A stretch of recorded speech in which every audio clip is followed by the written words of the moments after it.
यज्ञ शिष्टाशिनः संतो मुच्यन्ते सर्वकिल्बिषैः भुंजते ते तु अघम पापा ये पचन्त्यात्म कारणात्।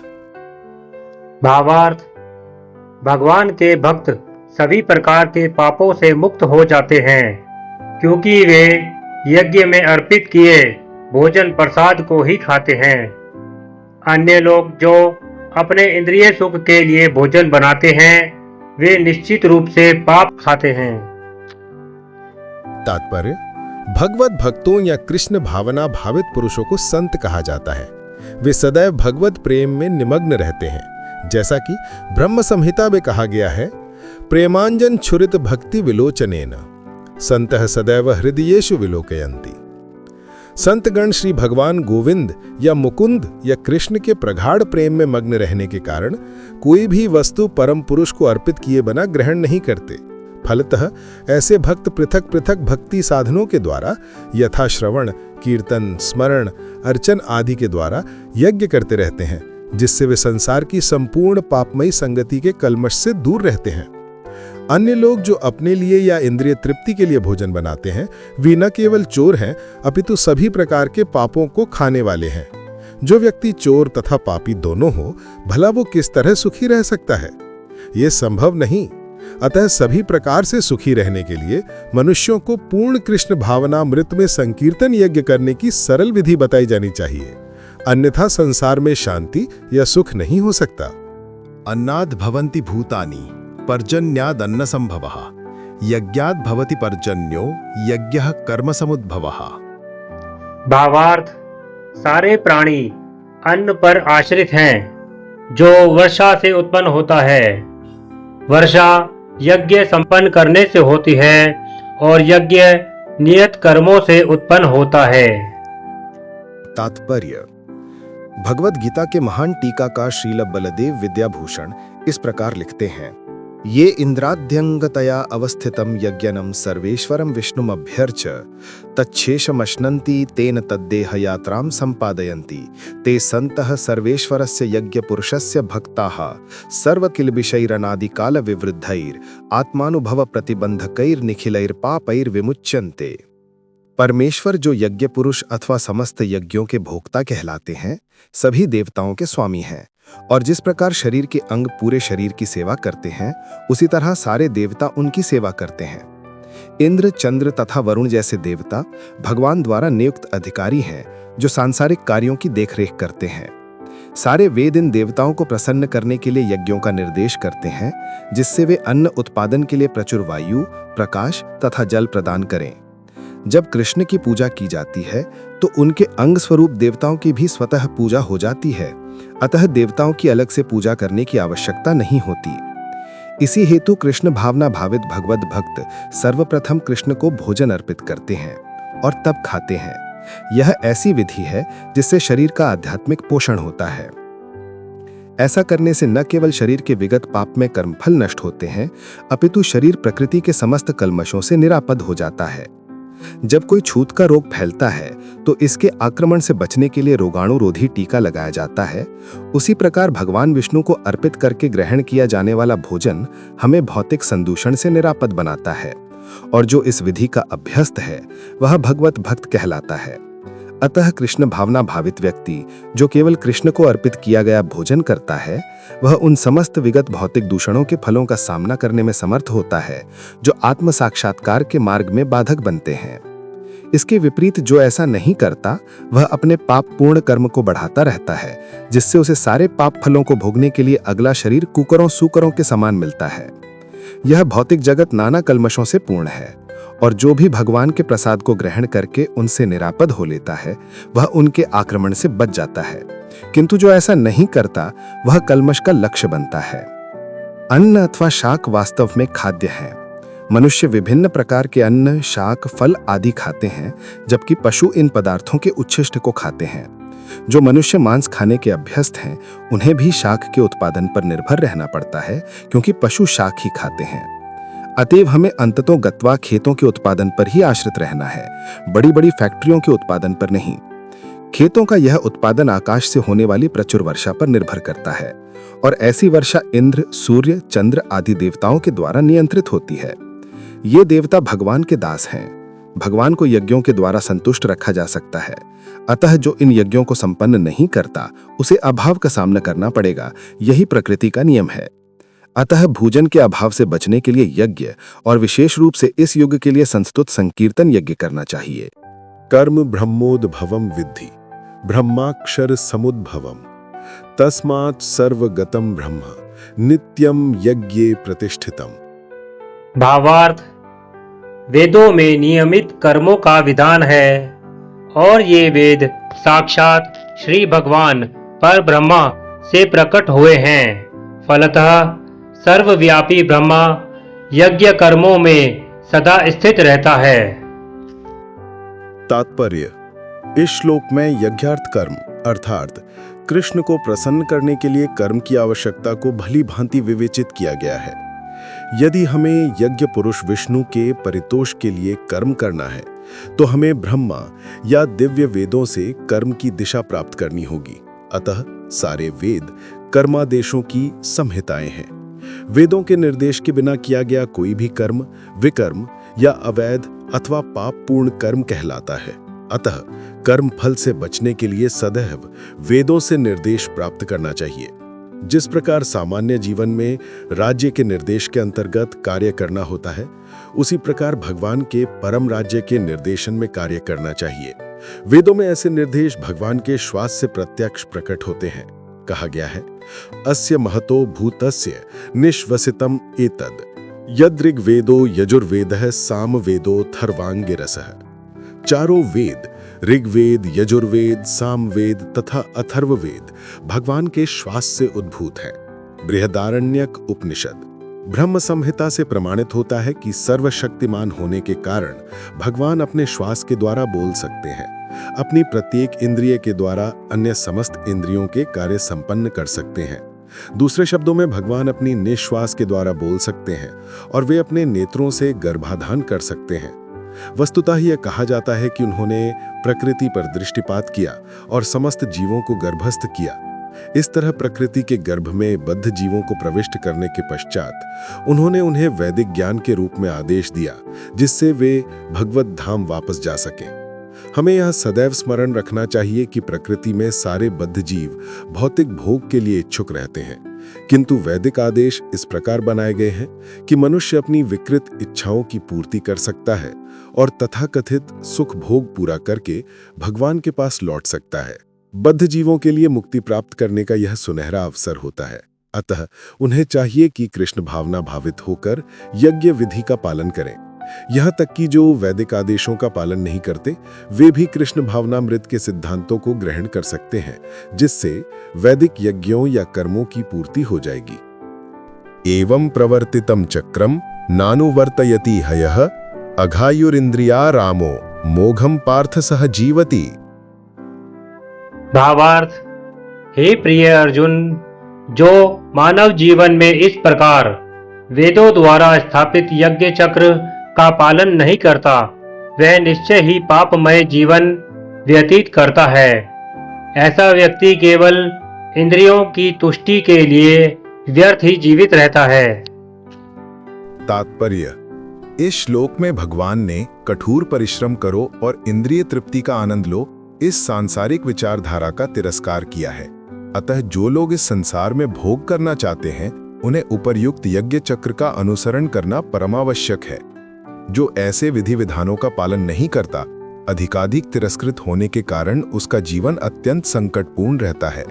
प्रकृति के नियमानुसार ये मानव शरीर विशेष रूप से आत्म साक्षात्कार के लिए मिला है, जिसे कर्मयोग, ज्ञान योग या भक्ति योग में से किसी एक विधि से प्राप्त किया जा सकता है। इन योगियों के लिए यज्ञ संपन्न करने की कोई आवश्यकता नहीं रहती, क्योंकि ये पाप पुण्य से परे होते हैं। किंतु जो लोग इंद्रिय तृप्ति में जुटे हुए हैं, उन्हें पूर्वोक्त यज्ञ चक्र के द्वारा शुद्धिकरण की आवश्यकता रहती है। कर्म के अनेक भेद होते हैं। जो लोग कृष्ण भावना भावित नहीं है, वे निश्चय ही विषय परायण होते हैं, अतः उन्हें पुण्य कर्म करने की आवश्यकता होती है। यज्ञ पद्धति इस प्रकार सुनियोजित है कि विषयोन्मुख लोग विषयों के फल में फंसे बिना अपनी इच्छाओं की पूर्ति कर सकते हैं। संसार की संपन्नता हमारे प्रयासों पर नहीं, अपितु परमेश्वर की पृष्ठभूमि योजना पर निर्भर है, जिसे देवता संपादित करते हैं। अतः वेदों में वर्णित देवताओं को लक्षित करके यज्ञ किए जाते हैं। अप्रत्यक्ष रूप से यह कृष्ण भावनामृत का ही अभ्यास रहता है, क्योंकि जब कोई इन यज्ञों में दक्षता प्राप्त कर लेता है तो वह अवश्य ही कृष्ण भावना भावित हो जाता है। किंतु यदि ऐसे यज्ञ करने से कोई कृष्ण भावना भावित नहीं हो पाता तो इसे कोरी आचार संहिता समझना चाहिए। अतः मनुष्यों को चाहिए कि वे आचार संहिता तक ही अपनी प्रगति को सीमित न करें, अपितु उसे पार करके कृष्ण भावनामृत को प्राप्त हों। यस्त्वात्मरतिरेव स्यादात्मतृप्तश्च मानवः आत्मन्येव च संतुष्टः तस्य कार्यं न विद्यते। भावार्थ, किंतु जो व्यक्ति आत्मा में ही आनंद लेता है तथा जिसका जीवन आत्म साक्षात्कार युक्त है और जो अपने में ही पूर्णतया संतुष्ट रहता है, उसके लिए कुछ करणीय कर्तव्य नहीं होता। तात्पर्य: जो व्यक्ति पूर्णतया कृष्ण भावना भावित है और अपने कृष्ण भावनामृत के कार्यों से पूर्णतया संतुष्ट रहता है, उसे कुछ भी नियत कर्म नहीं करना होता। कृष्ण भावना भावित होने के कारण उसके हृदय का सारा मैल तुरंत धुल जाता है, जो हजारों हजारों यज्ञों को संपन्न करने पर ही संभव हो पाता है। इस प्रकार चेतना के शुद्ध होने से मनुष्य परमेश्वर के साथ अपने संबंध के प्रति पूर्णतया आश्वस्त हो जाता है। भगवद कृपा से उसका कार्य स्वयं प्रकाशित हो जाता है, अतएव वैदिक आदेशों के प्रति उसका कर्तव्य निश्शेष हो जाता है। ऐसा कृष्ण भावना भावित व्यक्ति कभी भी भौतिक कार्यों में रुचि नहीं लेता और ना ही उसे सुरा, सुंदरी तथा अन्य प्रलोभनों में कोई आनंद मिलता है। नैव तस्य कृतेनार्थो न कृतेनेह कश्चन न चास्य सर्वभूतेषु कश्चिदर्थव्यपाश्रयः। भावार्थ, स्वरूप सिद्ध व्यक्ति के लिए ना तो अपने नियत कर्मों को करने की आवश्यकता रह जाती है, ना ऐसा कर्म ना करने का कोई कारण ही रहता है। उसे किसी अन्य जीव पर निर्भर रहने की आवश्यकता भी नहीं रह जाती। तात्पर्य: स्वरूप सिद्ध व्यक्ति को कृष्ण भावना भावित कर्म के अतिरिक्त कुछ भी करना नहीं होता, किंतु यह कृष्ण भावनामृत निष्क्रियता भी नहीं है, जैसा कि अगले श्लोकों में बताया जाएगा। कृष्ण भावना भावित व्यक्ति किसी की शरण ग्रहण नहीं करता, चाहे वह मनुष्य हो या देवता। कृष्ण भावनामृत में वह जो भी करता है वही उसके कर्तव्य संपादन के लिए पर्याप्त है। तस्मादसक्तः सततं कार्यं कर्म समाचर असक्तो ह्याचरन् कर्म परमाप्नोति पूरुषः। भावार्थ, अतः कर्म फल में आसक्त हुए बिना मनुष्य को अपना कर्तव्य समझकर निरंतर कर्म करते रहना चाहिए, क्योंकि अनासक्त होकर कर्म करने से उसे परब्रह्म परम की प्राप्ति होती है।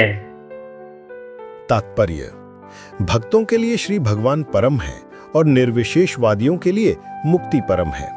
अतः जो व्यक्ति समुचित पथ प्रदर्शन पाकर और कर्म फल से अनासक्त होकर कृष्ण के लिए या कृष्ण भावनामृत में कार्य करता है, वह निश्चित रूप से जीवन लक्ष्य की ओर प्रगति करता है।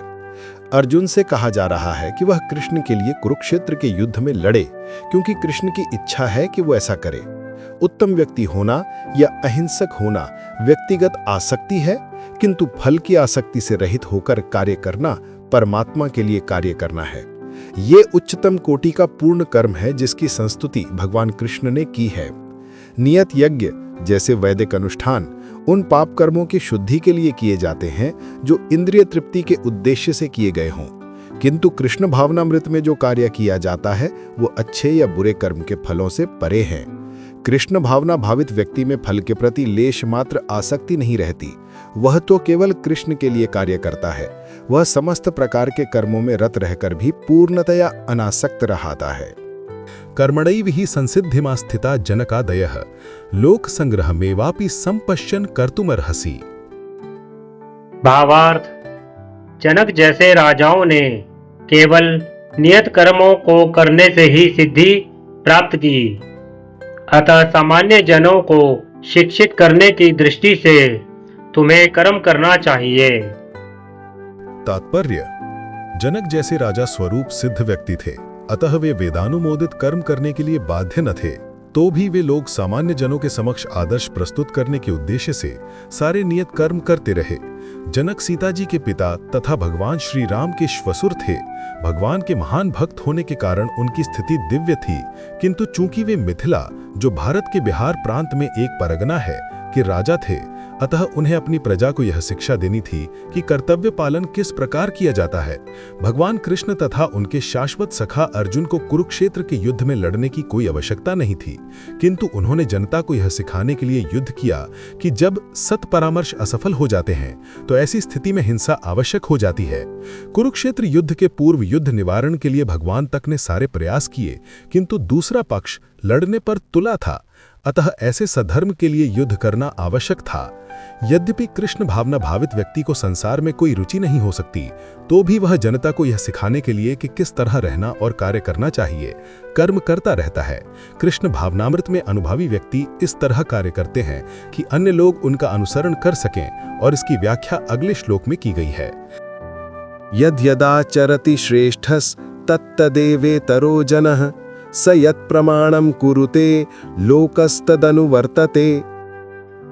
भावार्थ: महापुरुष जो जो आचरण करता है, सामान्य व्यक्ति उसी का अनुसरण करते हैं।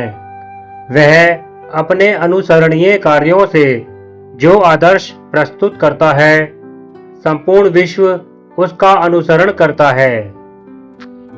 तात्पर्य: सामान्य लोगों को सदैव एक ऐसे नेता की आवश्यकता होती है जो व्यावहारिक आचरण द्वारा जनता को शिक्षा दे सके।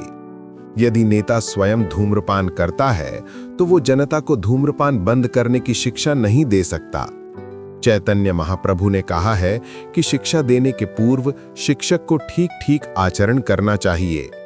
जो इस प्रकार शिक्षा देता है वो आचार्य या आदर्श शिक्षक कहलाता है। अतः शिक्षक को चाहिए कि सामान्य जन को शिक्षा देने के लिए स्वयं शास्त्रीय सिद्धांतों का पालन करे। कोई भी शिक्षक प्राचीन प्रामाणिक ग्रंथों के नियमों के विपरीत कोई नियम नहीं बना सकता।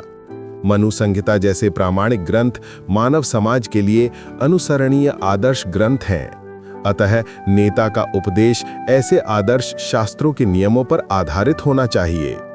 जो व्यक्ति अपनी उन्नति चाहता है उसे महान शिक्षकों द्वारा अभ्यास किए जाने वाले आदर्श नियमों का पालन करना चाहिए। श्रीमद् भागवत भी इसकी पुष्टि करता है कि मनुष्य को महान भक्तों के पद चिन्हों का अनुसरण करना चाहिए और आध्यात्मिक बोध के पथ में प्रगति का यही साधन है। चाहे राजा हो या राज्य का प्रशासनाधिकारी, चाहे पिता हो या शिक्षक, ये सब अबोध जनता के स्वाभाविक नेता माने जाते हैं। इन सब का अपने आश्रितों के प्रति महान उत्तरदायित्व रहता है। अतः इन्हें नैतिक तथा आध्यात्मिक संहिता संबंधी आदर्श ग्रंथों से सुपरिचित होना चाहिए। नामे पार्थास्ति कर्तव्यम त्रिषु लोकेषु किंचन नानवाप्तम अवाप्तव्यम वर्तेव च कर्मणि। भावार्थ: हे प्रथापुत्र, तीनों लोकों में मेरे लिए कोई भी कर्म नियत नहीं है। न मुझे किसी वस्तु का अभाव है और न आवश्यकता ही है, तो भी मैं नियत कर्म करने में तत्पर रहता हूँ। तात्पर्य: वैदिक साहित्य में भगवान का वर्णन इस प्रकार हुआ है।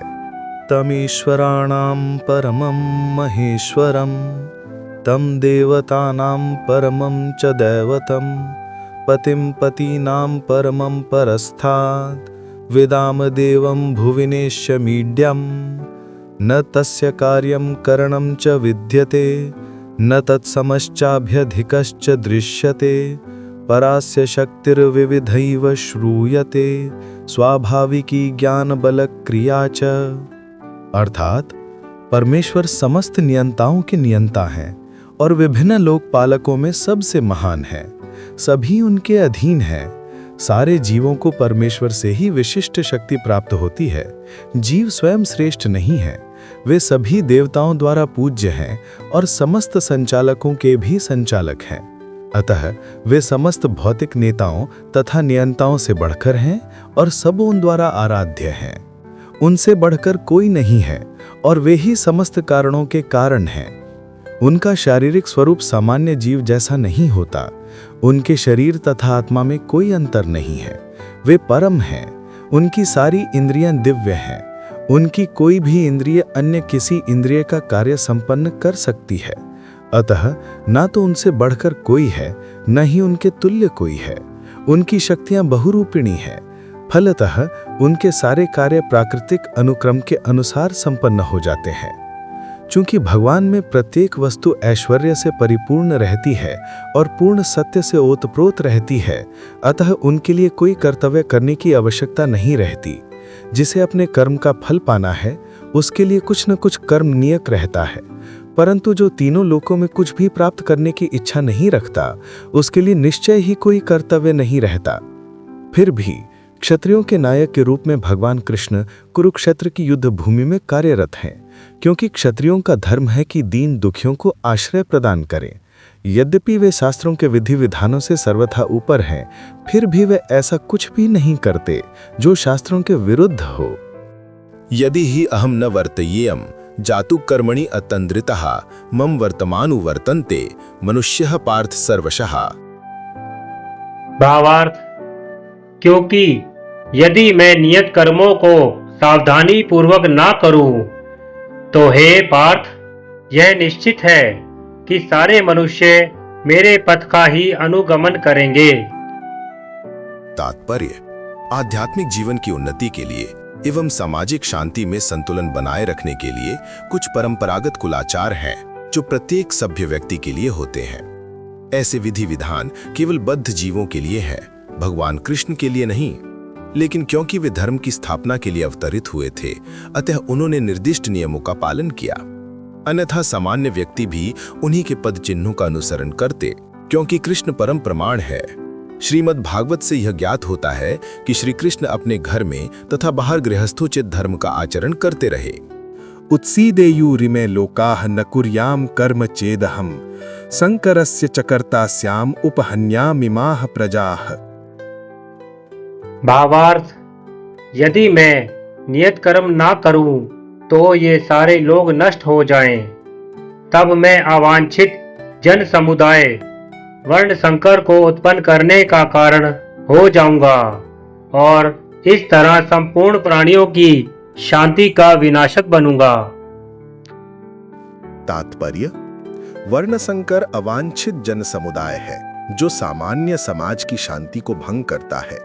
इस सामाजिक अशांति को रोकने के लिए अनेक विधि विधान हैं, जिनके द्वारा स्वतः ही जनता आध्यात्मिक प्रगति के लिए शांत तथा सुव्यवस्थित हो जाती है।